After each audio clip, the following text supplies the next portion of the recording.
Hello my dear friends, आप सभी का द पॉलिटिकल माइंड में स्वागत है। आज मैं आप सभी के साथ अपनी जर्नी को शेयर करना चाहता हूं कि कैसे मैंने फर्स्ट अटेम्प्ट में जो है जेआरएफ इन पॉलिटिकल साइंस जो है क्वालिफाई किया।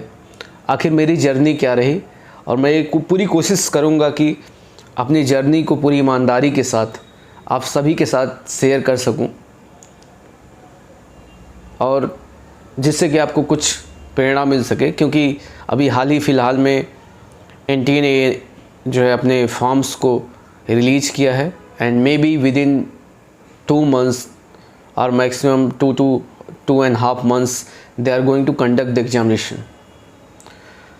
तो चलिए, क्योंकि पिछले साल मैं भी जो है इसी समय मैं भी अपनी प्रिपरेशन में लगा हुआ था।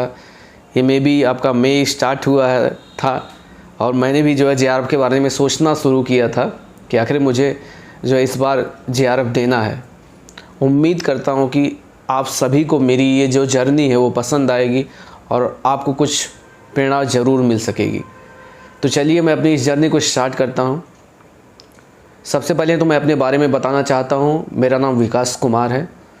मैंने ग्रेजुएशन दिल्ली विश्वविद्यालय से फिजिक्स ऑनर्स में किया है और मेरा जो पोस्ट ग्रेजुएशन है वो school of open learning Delhi विश्वविद्यालय से पॉलिटिकल साइंस में मैंने किया है। तो जैसा कि आप सभी जान पा रहे होंगे कि मैं एक नॉन ह्यूमैनिटीज़ बैकग्राउंड का स्टूडेंट रहा हूँ। बाद में मैंने ह्यूमैनिटीज़ बैकग्राउंड में स्किप किया। तो मैंने जो है ग्रेजुएशन फिजिक्स ऑनर्स में किया, मैंने कंप्लीट किया। उसके बाद मैंने पॉलिटी कुछ कॉम्पिटिटिव एग्ज़ाम्स को भी मैंने देखना शुरू किया, तो मैंने पॉलिटी पढ़ना शुरू किया। तो उसी दौरान मेरा पॉलिटी में काफ़ी इंटरेस्ट आ चुका था, तो मुझे लगा कि इसको और ज़्यादा जानना चाहिए। तो मैंने एक्सप्लोर किया तो मुझे पता चला कि पॉलिटिकल साइंस से जो है पीजी किया जा सकता है। तो उसी दौरान मैंने जो है दिल्ली विश्वविद्यालय के एंट्रेंस एग्जामिनेशन दिए और उसी दौरान एंट्रेंस बेसिस पे मेरा जो है एडमिशन दिल्ली विश्वविद्यालय में हो जाता है। जैसा कि आप सभी जानते हैं कि दिल्ली विश्वविद्यालय में स्पेशली ह्यूमैनिटीज़ में पीजी में अच्छे परसेंटेज गेन करना काफ़ी टफ होता है।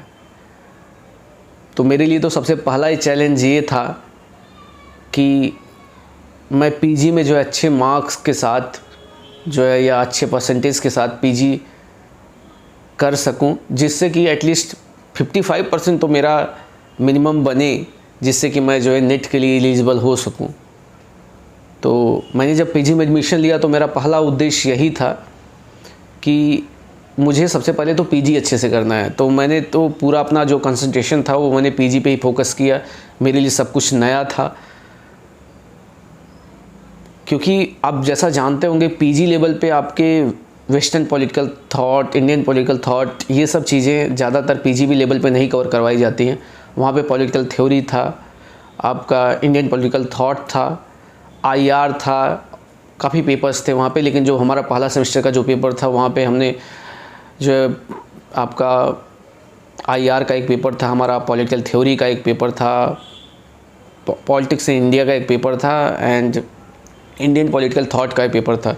तो मेरे लिए तो सब कुछ नया था, क्योंकि मैंने पॉलिटिकल थ्योरी भी पहले नहीं पढ़ी हुई थी। मैंने आईआर का जो थ्योरेटिकल पार्ट है वो पहले कभी नहीं पढ़ा था, क्योंकि हमने पहले आईआर के ऑर्गेनाइजेशन वगैरह पढ़े थे, लेकिन मैं कभी पहले रियलिज़म, न्यू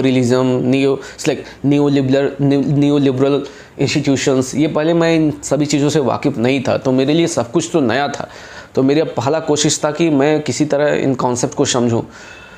तो आप जैसा जानते होंगे फर्स्ट सेमेस्टर में जो है पेपर्स जो है होते हैं, उसी के बाद क्या होता है, कोरोना पैंडेमिक आ जाता है। हमारा फर्स्ट सेमेस्टर का ऑफलाइन एग्ज़ाम्स होते हैं। ऑफलाइन एग्ज़ाम्स में मेरी ठीक ठाक अच्छे मार्क्स आ गए। उसी दौरान जो है आपका पैंडेमिक आ जाता है। पैंडेमिक आता है तो सभी लोग क्या है, दिल्ली से अपने अपने घरों को जो है प्रस्थान करते हैं।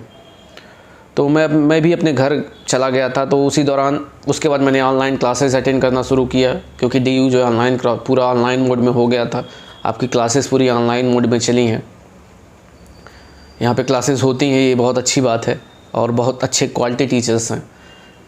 तो ऑनलाइन मोड में हम लोगों ने जो है सारा क्लासेस अटेंड किया। उसके बाद ऑनलाइन मोड में ही हमारा पेपर था, ओपन बुक एग्जामिनेशन था। तो काफ़ी नई चीज़ें जानने की मुझे मौका मिला, क्योंकि यहाँ पे आपको आर्टिकल्स पढ़ने का मौका मिलता है जो कि काफ़ी रॉ फॉर्म में होते हैं, तो आप जाके समझ सकते हैं और काफ़ी नई जानकारी आपको मिलती है। तो मैं काफ़ी ज़्यादा इंटरेस्टेड हो गया था पॉलिटिकल साइंस में, और चाहता था कि इसको फर्दर मैं एक्सप्लोर करूं। तो मैं इंटरेस्ट के साथ इसमें करता था, क्लासेस वगैरह सब कुछ चलती थी, घर पे मैं चला गया था। तो उसी दौरान पेंडेमिक के दौरान मुझे एक और मौका मिला। मैंने एक NGO ज्वाइन किया, वहाँ पे मैंने एज ए डिस्ट्रिक्ट कोऑर्डिनेटर लगभग 10 से 11 महीने मैंने वहाँ पे काम किया जो है। तो मेरा वो भी काम चलता रहा एज ए डिस्ट्रिक्ट कोऑर्डिनेटर। मेरी वो भी रिस्पॉन्सिबिलिटी थी, वो एज ए ड्यूटी की तरह था कि आपको मॉर्निंग में 6 to 7 आवर्स वहाँ पे देने पड़ते थे एटलीस्ट वहाँ पे आपका। तो मैंने वहाँ पे भी काफ़ी नई चीज़ें सीखी। उसी दौरान मेरी क्लासेस वगैरह भी चलती रहती थी, मैंने उसको भी किया। तो उसी दौरान ओपन बुक एग्जामिनेशन होता है, और हमने जो है लगभग जितने भी सेमेस्टर्स होते हैं वो सेमेस्टर्स को मैंने अच्छे मार्क्स के साथ जो है क्वालिफाई किया। तो फाइनली मई में मैंने ये डिसाइड किया कि मुझे जो है NGO छोड़ना है और फर्दर मुझे अपनी हायर स्टडीज़ कंटिन्यू करनी है। तो उसके बाद मैंने क्या किया कि मैंने NGO में वहाँ पे रिजाइन दिया, और मई में मैंने जो है ये सोचना शुरू किया कि मुझे जो है JRF इस बार नेट JRF के पेपर में अपीयर होना है, और मुझे पूरी कोशिश करनी है कि मेरा इस बार ही क्वालिफाई हो सके। मैं पूरी कोशिश करूँगा। मैंने इस एम के साथ, इस माइंडसेट के साथ मैंने काम करना शुरू किया, और मैं इस तैयारी में लग गया। तो मेरे पास तब जब उस समय मैंने मई में डिसाइड किया था, तो आई थिंक लास्ट जून में आपका पेपर था, बाद में एक्सटेंड भी हो गया था। तो मुझे लगभग 2 से ढाई महीने का टाइम मिला था। और तो सबसे पहले मैंने क्या किया, सबसे पहले मैंने जो मेरे माइंड में आया, सबसे पहले मैंने जो है सिलेबस डाउनलोड किया। तो सबसे पहले मैंने सिलेबस को देखना शुरू किया, उसको एनालाइज करना शुरू किया कि आखिर क्या क्या मैंने ऑलरेडी पढ़ रखा है और क्या क्या मुझे और चीज़ें करनी पड़ेंगी। तो सिलेबस जब मैंने डाउनलोड किया तो मैंने देखा कि IR का कुछ पार्ट, कंपैरेटिव पॉलिटिक्स का कुछ पार्ट, पॉलिटिक्स इन इंडिया का कुछ पार्ट, ये सब चीज़ें तो मैंने कुछ कवर कर रखा था, क्योंकि IR का जो थ्योरेटिकल पार्ट था वो MA लेवल में मैंने काफ़ी कुछ कर रखा था, जिसमें आपका realism, new liberal institutionalism, theory of IR, ये सब चीज़ें काफ़ी कवर हो चुकी थी। मुझे लगा कि हाँ चलो ये पार्ट तो मैंने कवर किया है, लेकिन एटलीस्ट 70 to 80% पार्ट ऐसा था जो मैंने कवर नहीं किया था, क्योंकि इंडियन पॉलिटिकल थाट मैंने नहीं पढ़ा था पहले से, क्योंकि कुछ थिंकर्स को छोड़ के जो फेमस थिंकर्स हैं। और आपका वेस्टर्न पॉलिटिकल थाट मेरे लिए बिल्कुल नया था, मैंने उसको कभी कवर नहीं किया था, तो मेरे लिए बिल्कुल नया था। उसके बाद आपका पॉलिटिकल थ्योरी, ये जो आपका पार्ट था पॉलिटिकल थ्योरी, ये वाला पार्ट बिल्कुल नहीं कवर किया हुआ था। पब्लिक एडमिनिस्ट्रेशन के कुछ थ्योरीज़ जो है हमने PG लेवल पे कवर किया था। हमारा 3rd सेमेस्टर में एक पेपर था, तो हमने पबाइट को भी वहाँ पे पढ़ा हुआ था, तो कुछ थ्योरीज़ तो एटलीस्ट वहाँ पे हमने कवर की थी। तो मैंने देखा कि 60 and 70% सिलेबस एटलीस्ट मेरा नहीं हुआ है। तो मैंने सोचना शुरू किया कि आखिर मेरे पास बहुत कम समय है, तो मैं क्या करूं, क्योंकि सब कुछ जो है आपका, अगर मैं स्टैंडर्ड बुक्स पे जाता हूं तो मेरे लिए कवर करना जो है बहुत मुश्किल होगा, क्योंकि within this much time it would be impossible for me to cover all those things from the standard books. तो मैंने तो वहाँ पे जाना मैंने ये सोचना छोड़ दिया कि मैं स्टैंडर्ड बुक्स के थ्रू इस एग्ज़ाम को क्वालिफाई कर सकता हूँ। तो मैंने सोचा और क्या हो सकता है, तो मैंने सोचा कि अगर मैं इन कॉन्सेप्ट्स को अच्छे से समझ लेता हूँ और मेरी एक अच्छी समझ डेवलप हो जाती है, तो मुझे लगता है कि मैं कर सकता हूँ। तो सबसे पहला मेरा ये था कि मैं एटलीस्ट 70 to 80% जो है सिलेबस को कवर कर पाऊँ। तो मेरा सबसे पहला क्वेश्चन ये था कि आखिर मैं इस सिलेबस को कवर कैसे करूँ। तो इसका सल्यूशन मुझे जो है YouTube पे मैंने वीडियोस वगैरह सर्च करना शुरू किया, तो काफ़ी कुछ चैनल्स ऐसे चैनल्स मुझे मिले जो काफ़ी एक large section of the syllabus जो है वो कवर कर रहे थे, लेकिन फिर भी उन्होंने काफ़ी कुछ नहीं कवर कर रखा था। तो मैंने सोचा और क्या किया जा सकता है। तो उसी दौरान मैंने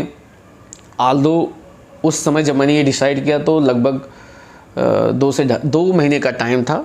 तो मैंने उसी दौरान जो है ग्रेडअप को भी मैंने ज्वाइन किया। ग्रेडअप उस समय अभी बायजू IS करके बस बायजूस करके हो गया है, पहले वो ग्रेडअप करके था। तो मैंने क्या किया कि मैंने ग्रेडअप को भी ज्वाइन किया। तो वहाँ पे मैंने क्या किया कि उनके जो है कुछ सेव्ड वीडियोस थे, जो भी आपका टॉपिक वाइज उनके सेव्ड वीडियोस थे। तो मैंने सिलेबस को देखना शुरू किया और उनके जो सेव्ड वीडियोस थे, जो भी मैंने जो पार्ट नहीं कवर किया हुआ था, तो मैंने उनके सेव्ड वीडियोस को देखना शुरू किया। तो काफ़ी कुछ पार्ट तो मेरा वहाँ से कवर हो गया। मैंने वहाँ पे सेव्ड वीडियोस को देखा और उन कॉन्सेप्ट को समझना मैंने शुरू किया। उसके बाद यूट्यूब का भी मुझे काफ़ी सहारा मिला। मुझे जो टॉपिक्स वहाँ समझ में नहीं आते थे, मैंने यहाँ पे कवर किया। यहाँ पे भी कुछ अच्छे टीचर्स हैं जो कुछ अच्छे कंटेंट के साथ यहाँ पे आपको अच्छा कंटेंट प्रोवाइड करवाते हैं। तो काफ़ी कुछ अच्छा यहाँ पे भी आपको मिल जाएगा। तो मैंने यूट्यूब एंड ग्रेडअप को मिक्स किया एंड मैंने ये पहला टारगेट किया कि विदिन 1 एंड आपका डेढ़ महीने में मुझे तो सिलेबस एटलीस्ट कवर करना है। तो मेरा पहला टारगेट यही था कि पहले मुझे सिलेबस कवर करना है, उसके बाद जो होगा देखते हैं क्या कर सकते हैं। तो मैंने सिलेबस कवर किया। उसके बाद उसी दौरान मैंने जो है एक बुक बाई कर ली थी, वो थी आपकी अरिहंत की। देखिए आप ये अरिहंत की बुक देख पा रहे होंगे, ये है आपकी NTU UGC net JRF set political science. तो मैंने वहाँ पे वीडियोस देखना शुरू किया और साथ ही साथ मैंने यहाँ पे जो है चैप्टर्स को पढ़ना शुरू किया। तो मुझे यहाँ पे क्रक्स में जो है चीज़ें मिल जाती थी। जब मैं कॉन्सेप्ट को समझ लेता था तो उसके बाद मैं इस बुक को फॉलो कर लेता था और मैंने यहाँ से इसको समझना शुरू किया। यहाँ पे देखा, हाँ काफ़ी कुछ पार्ट्स इन्होंने कवर करवा रखे हैं और काफ़ी सिमिलरिटीज़ थी, क्योंकि यहाँ पे भी मैंने देखा कि ये किस तरीके से चल रहा है। एक थिंकर को कवर कर रहे हैं, उनके फेमस बुक्स को कवर कर रहे हैं, कोट्स को कवर कर रहे हैं। तो मैंने देखा कि हाँ काफ़ी कुछ इस बुक में अवेलेबल है, क्योंकि हिंदी मीडियम में जहाँ राजेश मिश्रा काफ़ी ज़्यादा फेमस है, तो इंग्लिश मीडियम में अरिहंत की ये बुक भी ठीक ठाक है, अच्छी बुक है। तो आल्दो कि यहाँ पे आप डायरेक्ट ना आएँ, क्योंकि आपका अगर पहले से पढ़ा हुआ है तो एक क्विक रिवीजन के लिए बहुत अच्छी बुक है। लेकिन आप ये चाहें कि डायरेक्टली यहाँ पे हम इसी बुक को पढ़ लें और मेरा JRF सेलेक्ट हो जाए, तो ये इम्पॉसिबल है, क्योंकि चीज़ों को समझना होता है।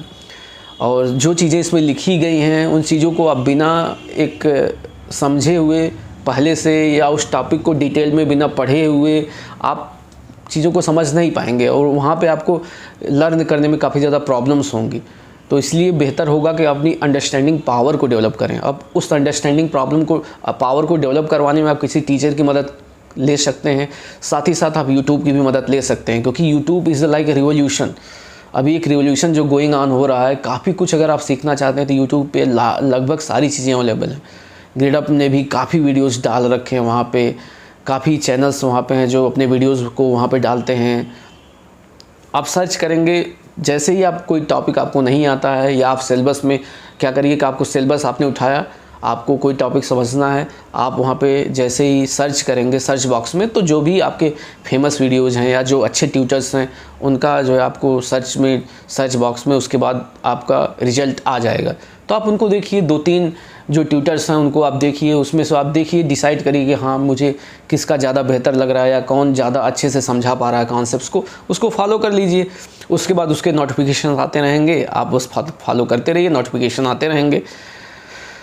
तो मैंने अब देखिए मेरा साइमल्टेनियसली 3 काम हो रहा है। सबसे पहले मैं वीडियोस को देखता था, इसको पढ़ता था, तो मेरा यहाँ से काफ़ी चीज़ें कवर होती चली गई। फिर मुझे लगा कि अब रिवीजन के लिए क्या होगा, क्योंकि इसको तो रिवाइज़ करना भाई थोड़ा सा मुश्किल है जो है, क्योंकि सब कुछ रिवाइज़ तो मैं नहीं कर सकता। तो मैंने क्या किया, अपने क्विक नोट्स बनाने शुरू किए, जिसमें क्या करता था मैं कंसाइज नोट्स बनाना शुरू किया। क्योंकि जब मुझे अब थ्योरेटिकल अंडरस्टैंडिंग डेवलप हो गई थी कि हाँ लिबरलिज्म ये है, सोशलिज्म ये है, आपका नियो लिबरल इंस्टीट्यूशन ये बोल रहा है, आपका रियलिज्म ये बोलता है, नियो रियलिज्म ये बोलता है, तो उसके बाद मेरे मल्टीकल्चरलिज्म ये बोलता है, फेमिनिज्म ये बोलता है, उसके बाद पोस्ट मॉडर्निज्म का क्या कॉन्सेप्ट्स हैं, मॉडर्निज्म का क्या कॉन्सेप्ट है, उसके बाद जितने भी कॉन्सेप्ट्स हैं जब मैंने समझ लिया तो मुझे लगा कि यार इसकी थ्योरेटिकल अंडरस्टैंडिंग तो हो गई है, अब मुझे क्या करना है, फोकस करना है आपका यहाँ के थिंकर्स पे, उनकी मेजर बुक्स पे, उनके मेजर कोटेशंस पे। अब ये मैंने कहाँ से सीखा, ये मैंने सीखा पिछले साल के क्वेश्चन पेपर से। मैंने पिछले साल के क्वेश्चन पेपर भी उसी दौरान देखना शुरू किया कि ये चैप्टर जो मैंने पढ़ लिया है पिछले साल किस टाइप के क्वेश्चन इससे पूछे गए हैं। मैंने क्वेश्चन पेपर को भी देखना शुरू किया। अब क्वेश्चन पेपर देखने से ये हुआ कि आखिर किस टाइप के क्वेश्चंस आ रहे हैं, तो मैंने जो कंसाइज नोट्स बनाना शुरू किया, वहाँ से मुझे डायरेक्शन मिला कि आपको इस तरह से कंसाइज वे में नोट्स जो है बनाने चाहिए। तो मैंने कुछ इंपॉर्टेंट चीज़ें 60 नोट में, आपने अगर मान लीजिए 10 पेज पढ़ा है आप किसी थिंकर के बारे में, तो उसको एक पेज में आपको लिख लीजिए। एक पेज में सारी चीज़ें आ जानी चाहिए। जैसे अगर मैं बात करता हूँ, एक थोड़ा सा एग्जांपल मैं आपको देना चाहता हूँ, ठीक है। जैसे मैं किसी थिंकर को कवर कर रहा हूँ, किसी भी थिंकर को, ठीक है, आपके साथ मैं शेयर करना चाहूँगा देरी के लिए।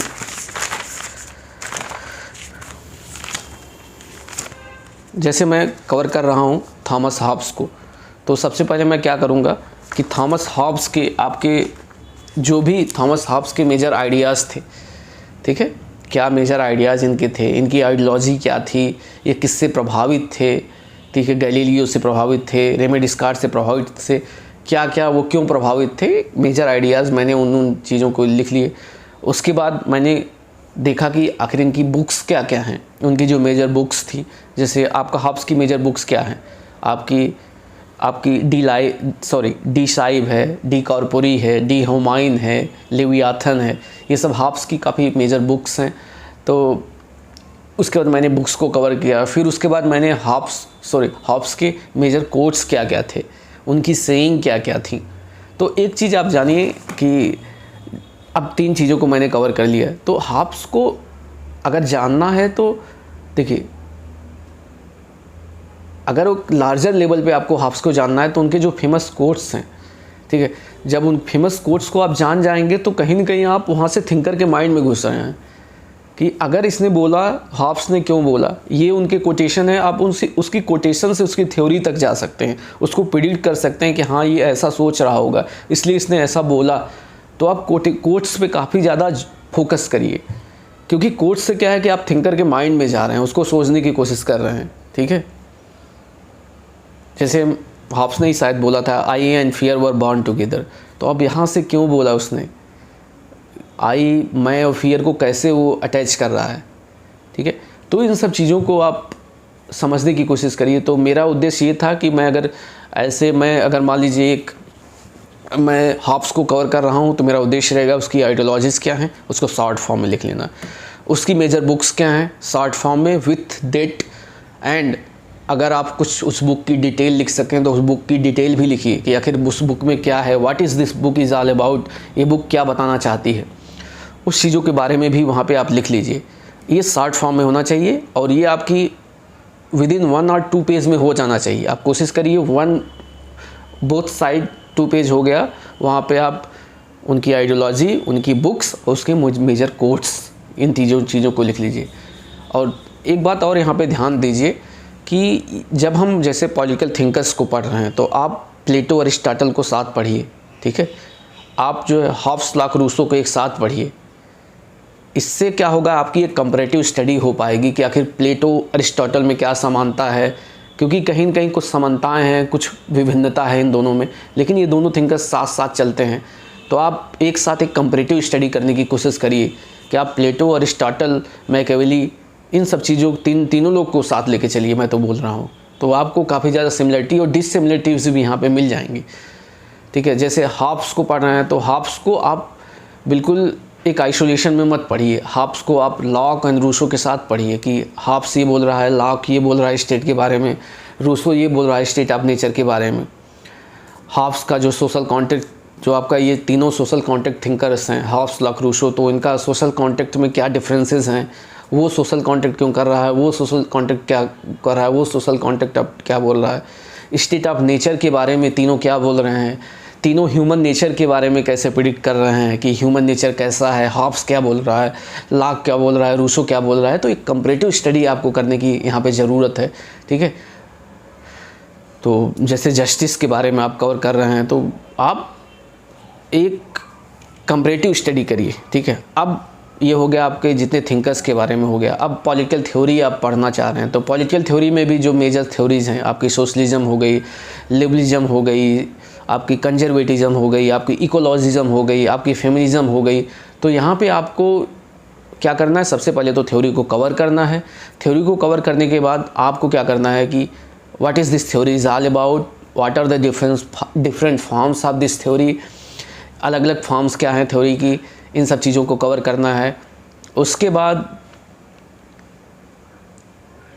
उसके बाद आपको क्या करना है कि उनके मेजर बुक्स क्या क्या हैं, मेजर आइडियाज़ क्या क्या हैं।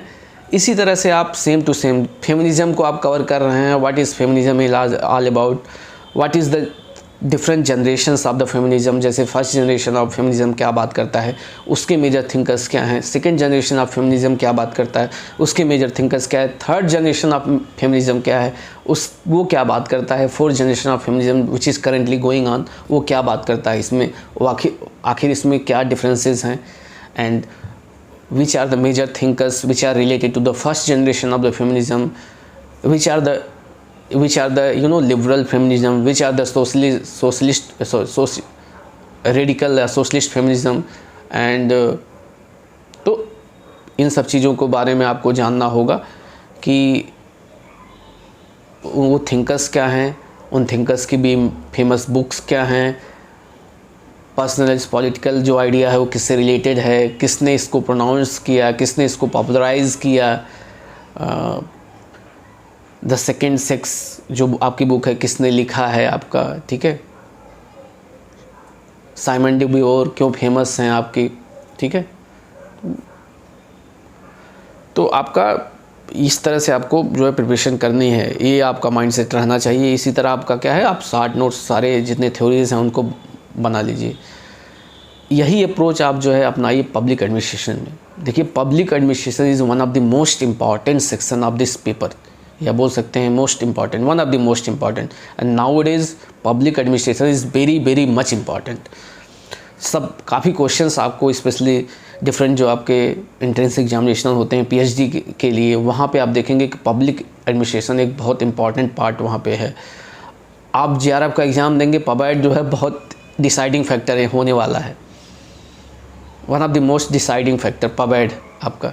तो पबैड में आपको क्या करना है, आप थ्योरीज़ को कवर करिए, थ्योरीज़ को समझिए, ठीक है। समझने के बाद क्या करिए, आप उसको कैटेगराइज कर लीजिए, अलग अलग जो है साइंटिफिक थ्योरीज़ कौन कौन सी हैं, ठीक है। इस तरह से आप कैटेगराइज करके आप जितने भी थ्योरीज़ हैं उन थ्योरीज़ को पढ़िए और उनका एक शॉर्ट नोट्स बना लीजिए और उनका स्टडी करिए।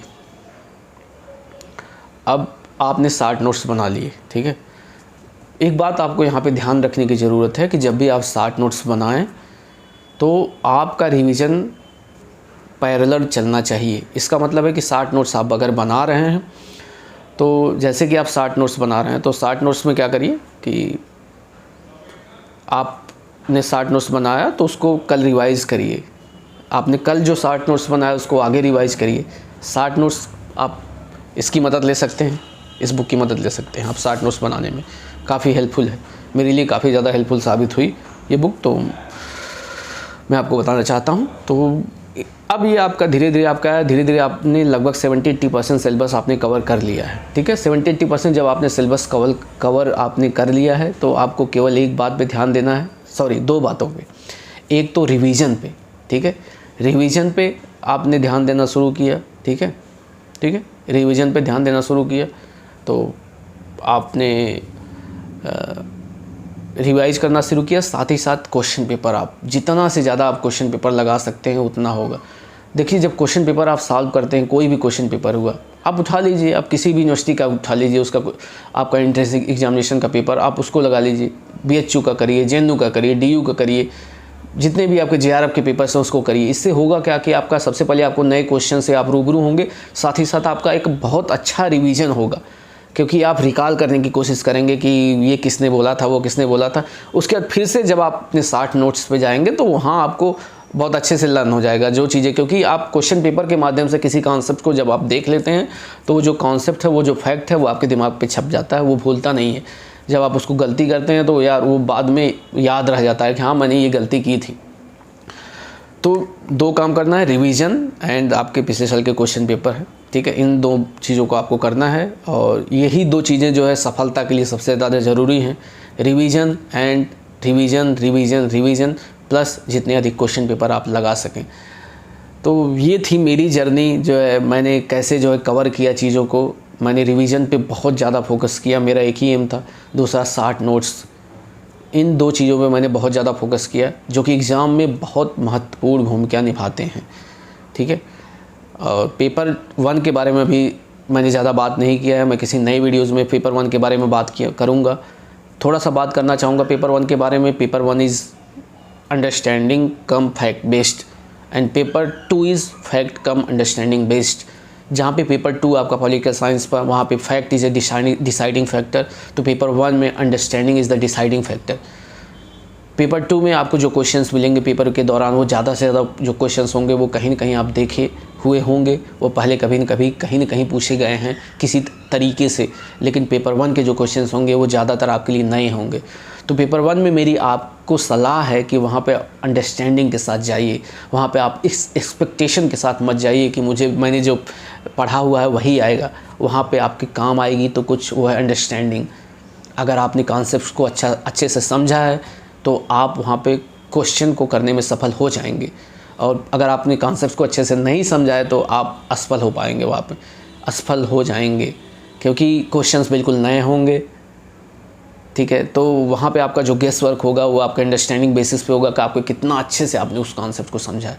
फैक्ट भी इंपॉर्टेंट है, लेकिन कुछ सेक्शन में, हायर एजुकेशन में, कम्युनिकेशन में, आईसीटी में, यहाँ पे फैक्ट्स इंपॉर्टेंट हैं। ठीक है, कुछ थ्योरीज हैं जो आपकी टीचिंग की है, वहाँ पे फैक्ट इंपॉर्टेंट है, लेकिन ज़्यादा जो काम आपका आएगा वो आएगा जैसे एनालिटिकल रीजनिंग कर रहे हैं, इन सब चीज़ों में आपको अंडरस्टैंडिंग चाहिए।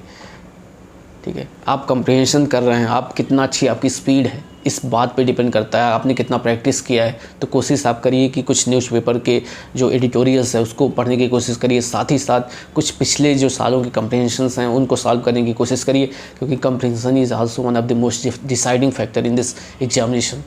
15 questions they were coming from comprehension directly. Paper 2 में आपको 2 कंप्रिहेंशन मिलेंगे, पेपर 1 में आपको 1 कंप्रिहेंशन मिलेगा, 15 क्वेश्चन तो आपके यहीं से मिल जाएंगे।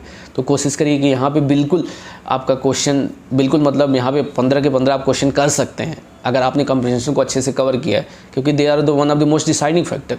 जेआरएफ में आपका नेट हुआ, 2-4 मार्क्स आपके कम रहे तो नेट होंगे, थोड़ा 2-4 आपके क्वेश्चन ऊपर हैं तो आप जेआरएफ हो सकते हैं, और बहुत डिसाइडिंग फैक्टर है।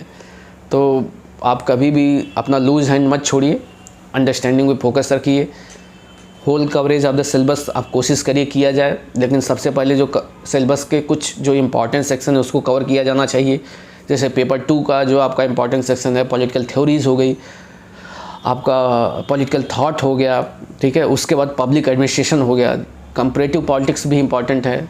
These are the one of the most important sections हो गए। पेपर 1 में आपका इंपॉर्टेंट सेक्शन कौन सा है? टीचिंग एप्टीट्यूड है, आपका रिसर्च एप्टीट्यूड है, एनालिटिकल रीजनिंग आपकी जो एबिलिटी है, उसके बाद आपका कंप्रहेंशन है। ये these are the one of the most important section. तो आप सबसे पहले अगर आप अपना तैयारी करते हैं तो इन सब बातों को आप ध्यान रखिए और इन सब एरियाज़ को कवर करने की कोशिश करिए।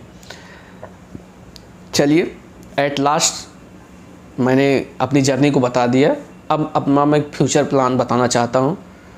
तो जैसा कि आप सभी जानते हैं कि मैंने जेआरएफ फर्स्ट अटेम्प्ट में मैंने क्लियर किया है, तो मैं क्या करूँगा कि मैं जो है अब अपने वीडियोस के साथ आऊँगा और मैं कोशिश करूँगा कि आपका 1.5 से 2 महीने में मैं आपको एक रिवीजन प्लान और कैसे रिवीजन किया जाए, साथ ही साथ मैं हर एक टॉपिक का जो की पॉइंट्स है उसको कवर करने की एक रिवीजन के फॉर्म में लाने की कोशिश करूंगा कि थिंकर्स है तो थिंकर्स के कोट्स क्या हैं, थिंकर्स की महत्वपूर्ण बुक्स क्या हैं, थिंकर्स के मेजर आइडियाज़ क्या हैं, और ये टोटली होगा एग्ज़ाम पर्सपेक्टिव से कि आपके एग्ज़ाम के लिए क्या इंपॉर्टेंट है। तो मैं अपनी रिवीजन सीरीज़ के साथ आना चाह रहा हूँ या आऊँगा। तो आप सभी से निवेदन है कि द पॉलिटिकल माइंड को आप सब्सक्राइब करिए, जिससे कि फ्यूचर में आपको जो भी वीडियोज़ मैं अपलोड करूँ आपको मिल पाएंगे। और मैं कोशिश करूँगा कि ईमानदारी के साथ मुझे जो भी आ रहा है मैं कोशिश करूँगा कि आपके साथ मैं भी कुछ सीख सकूँ और मैं भी अपने नॉलेज को इनरिच कर सकूँ और मैं अपने एक्सपीरियंस को, मैं अपने नॉलेज को आपके साथ शेयर कर सकूँ। तो मेरा आप सभी से रिक्वेस्ट है कि आप मेरे इस चैनल को स्टेबलाइज करने में आप मदद करिए और इन रिटर्न मैं भी आपको मेरे जो अपने नॉलेज है मैं अपने आप को उसको शेयर करना चाहूँगा। तो आप सभी से एक लास्ट बार यही विनती है कि आप लोग चैनल को सब्सक्राइब करिए और ज़्यादा से ज़्यादा लोगों को सब्सक्राइब करवाने की कोशिश करिए, क्योंकि और मैं कोशिश करूँगा कि आपका 1.5 से 2 महीने में एक जो रिवीजन प्लान है और जो भी रिवाइज़ करवाना है, जो भी महत्वपूर्ण टॉपिक्स हैं, उन सभी टॉपिक्स के साथ आपके साथ आऊँ और आपका रिवीजन करवा पाऊँ। तो चलिए इसी के साथ मैं अपने वीडियो को समाप्त करना चाहता हूँ। मैं नमस्कार दोस्तों।